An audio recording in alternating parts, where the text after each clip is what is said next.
Hello दोस्तों, target with RS में आपका स्वागत है। आज हम पढ़ते हैं एनसीईआरटी क्लास 10th। सबसे पहले फर्स्ट चैप्टर का नाम है वास्तविक संख्या, दैट मीन्स रियल नंबर्स। आज इसमें पढ़ते हैं कि वास्तविक संख्या होता क्या है। एक वीडियो का पार्ट 1 वीडियो है, नेक्स्ट आएगा सेकंड वीडियो। इस तरह से पार्ट बाय पार्ट करके बनाई जाएगी। सबसे पहले समझते हैं कि वास्तविक संख्या क्या होती है।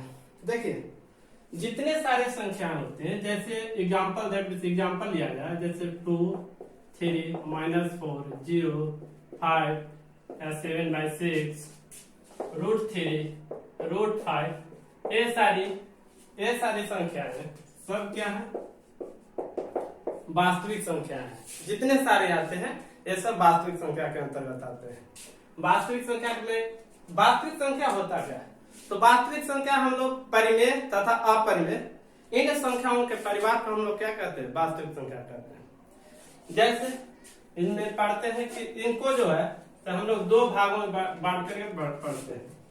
एक होता है परिमेय संख्या और एक होती है अपरिमेय संख्या।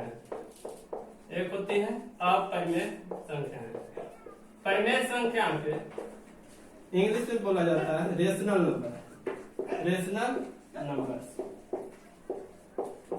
नंबर्स। और अपरिमेय संख्या पे इंग्लिश में बोला जाता है इरेशनल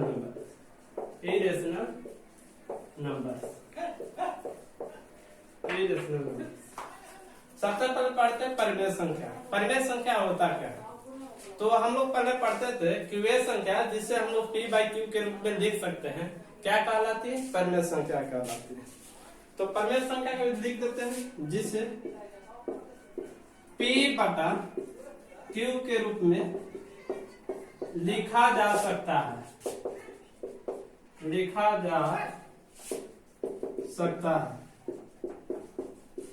जहां q नॉट इक्वल 0, या इसका सेकंड डिफिनेशन अगर बोले तो सेकंड डिफिनेशन यह होता है कि वैसी संख्याएं जिनकी दशमलव प्रसार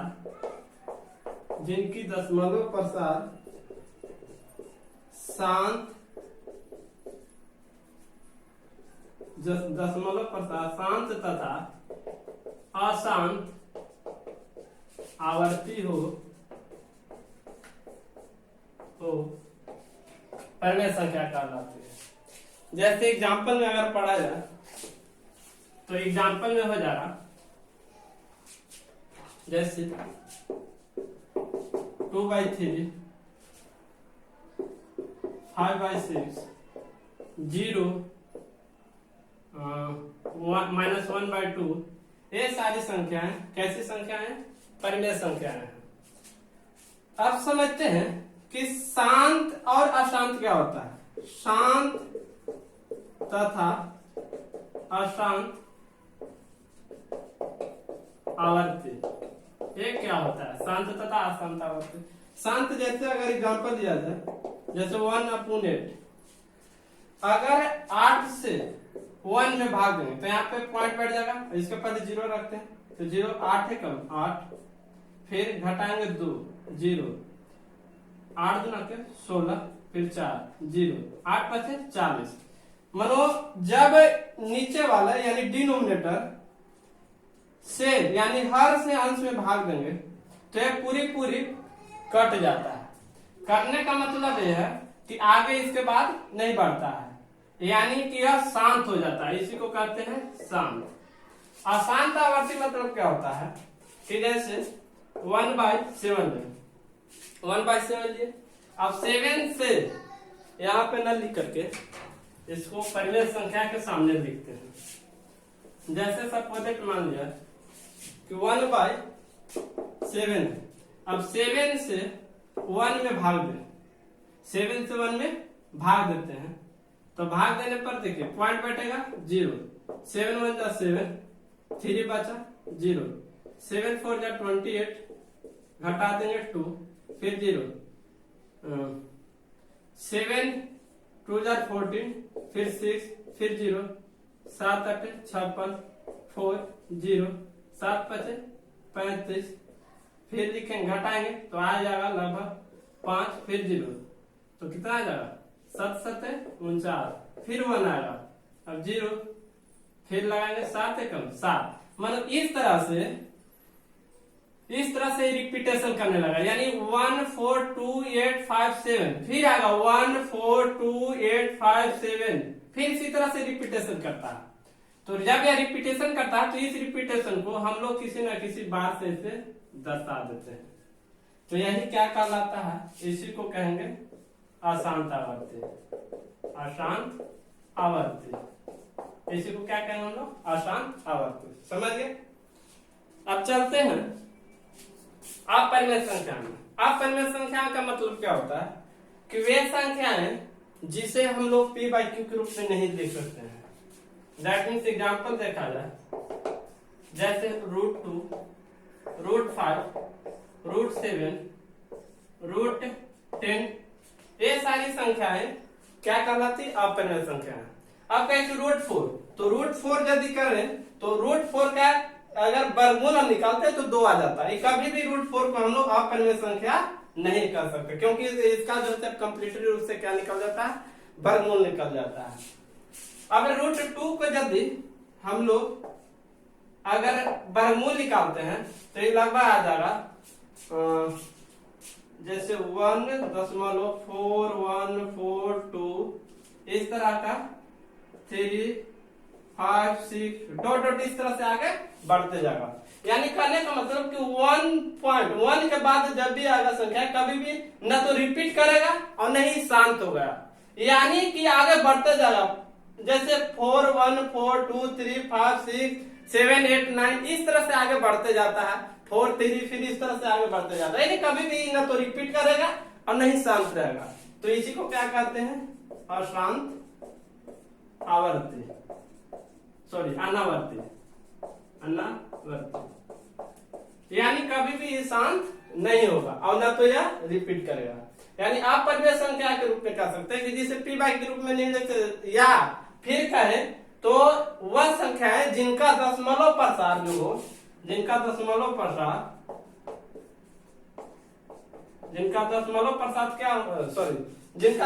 प्रसार अशांत अनावर्ती हो, तो इसी को क्या करते हैं हम लोग, अपरिमेय संख्या कहते हैं। अब हम लोग परिमेय संख्या को बारे में बढ़ते हैं कि परिमेय संख्या को कितने भागों में हम लोग बांट सकते हैं।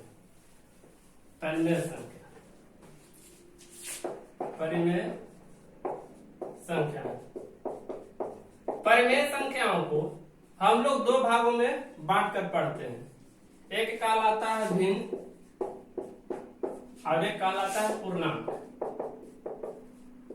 एक भिन्न कहलाएगा और एक पूर्णांक। भिन्न का मतलब जिसे p बटा q के रूप में लिखा जा सकता है, जहां q नॉट इक्वल 0 या 1 हो। यानी कहने का मतलब भिन्न में q की जगह 0 1 नहीं लेंगे। जैसे एग्जांपल, जैसे 1/2, 5/6, 3/4, ये सारी संख्याएं क्या है, भिन्न में आती है। अब पूर्णांक क्या होता है, तो पूर्णांक में होता है जैसे -5, -6, हाँ, इसमें जैसे p बटा q के रूप में लिखेंगे, पूर्णांक को p बटा के रूप में लिखा जा सकता है, लेकिन हमेशा q के जगह 1 रहता है। हमेशा q की जगह क्या लेंगे, 1 लेंगे। जैसे -2, -3, सॉरी -4, -3, -2, -1, इस तरह से 0 1 2 3 4 5 6 डॉट डॉट डॉट इनफाइनाइट तक। अब इधर भी कहां तक चला जाएगा, इनफाइनाइट तक चला जाएगा। तो ये सारी संख्याएं पूर्णांक कहलाएंगे। जितने सारी संख्या है इसमें क्या हो जाएगी, पूर्णांक। अब पूर्णांक को भी 3 भागों में बांटते हैं। एक कहलाता है धनात्मक पूर्णांक, और एक होता है शून्य पूर्णांक, और एक होता है ऋणात्मक पूर्णांक। सॉरी, इसको जो है इधर लिखते हैं ऋणात्मक पूर्णांक। इधर शून्य पूर्णांक हो गया और इधर लिख देते हैं धनात्मक पूर्णांक। अब ऋणात्मक पूर्णांक में क्या आएगा, तो ऋणात्मक पूर्णांक में आ गए जितने सारे माइनस वाला यानी कि निगेटिव वाला होता है सब आता है ऋणात्मक में, जैसे -1 -2 -3 -4 -5 डॉट डॉट डॉट डॉट कहां तक जाएगा इनफिनिट तक। तो ये सारी संख्याएं ऋणात्मक पूर्णांक में आ जाएगा। शून्य पूर्णांक तो केवल जीरो के क्या कहेंगे, शून्य पूर्णांक कहेंगे। धनात्मक पूर्णांक तो जैसे +1 +2 +3 +4 +5 डॉट डॉट डॉट डॉट कहां तक जाए इनफिनिट तक। तो ये सारी संख्याएं किन में चली जाएंगी, धनात्मक पूर्णांक में। तो समझ में आ गया। पूर्णांक को हम लोग 3 भाग में बांटेंगे, ऋणात्मक पूर्णांक जिसमें निगेटिव वाली आती है, शून्य पूर्णांक जो जिसमें शून्य वाली शून्य होती है, और धनात्मक पूर्णांक जिसमें जितने सारे positive number that means plus वाला हो क्या कहलाता है, धनात्मक पूर्णांक। अब धनात्मक पूर्णांक को ही हम लोग प्राकृत संख्या कहेंगे, प्राकृत संख्या है। इसी को हम लोग क्या कर सकते हैं, प्राकृत संख्या। जैसे जितने सारे हो जाए 1 हो जाएगा 2 हो जाएगा 3 हो जाएगा 4 हो जाएगा 5 हो जाएगा 6 डॉट डॉट डॉट इनफिनिट तक, ये सारी प्राकृत संख्या के अंतर्गत भी आती है। अब इसके बाद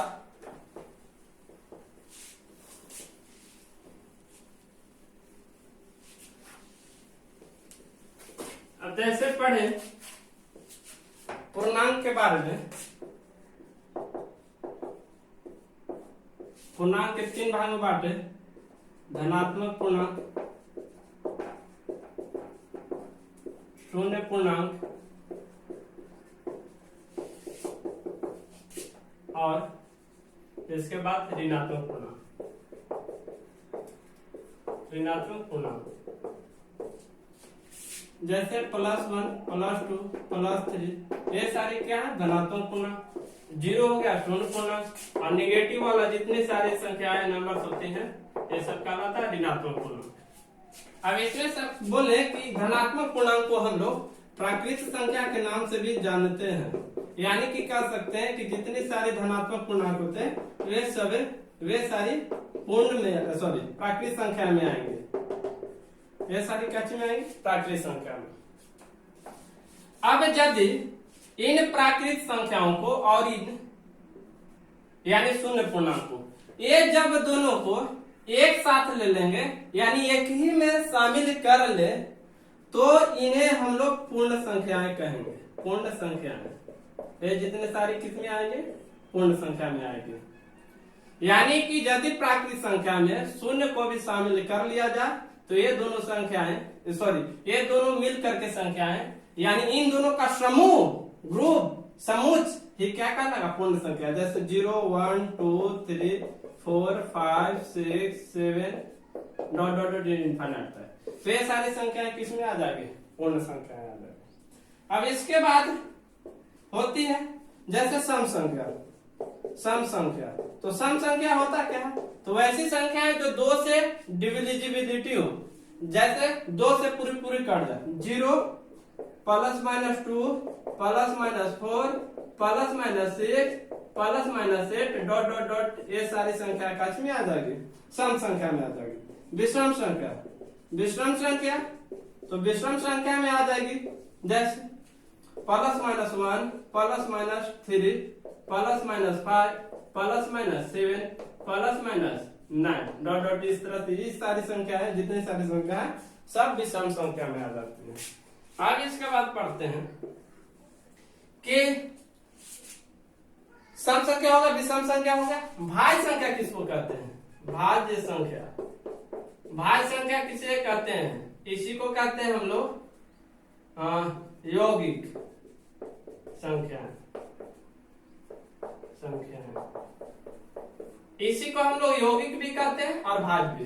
तो वे संख्याएं जो एक और स्वयं के अलावे किसी अन्य संख्या से भी क्या हो, विभाजित हो। दैट मीन्स कह सकते हैं कि जैसे 4 6 8 10 9 भी हो जाएगा, 9 10 12 14 इस तरह से जितनी सारी संख्याएं हो जाएंगी सब आ जाएगी भाज्य संख्या में। दैट मीन्स कह सकते हैं यौगिक संख्या भी कहलाती है। आप पढ़ते हैं अभाज्य संख्या। अभाज्य संख्या क्या होती है, अभाज्य संख्या है, अभाज्य संख्या है। तो अभाज्य संख्या क्या है? वैसी संख्या है जो एक और स्वयं से ही विभाजित हो, दैट मीन्स एक और स्वयं से ही कटे, वैसी संख्या क्या कहलाती? अभाज्य संख्या कहलाती है। जैसे अगर कहें तो 2, 3, 5, 7, 11, 13, ये सारी संख्या किसमें आ जाएगी? अभाज्य संख्या में। और अभाज्य संख्याओं को ही रूढ़ संख्याएं के नाम से जानते हैं, माने इसे रूढ़ संख्या भी कह सकते हैं।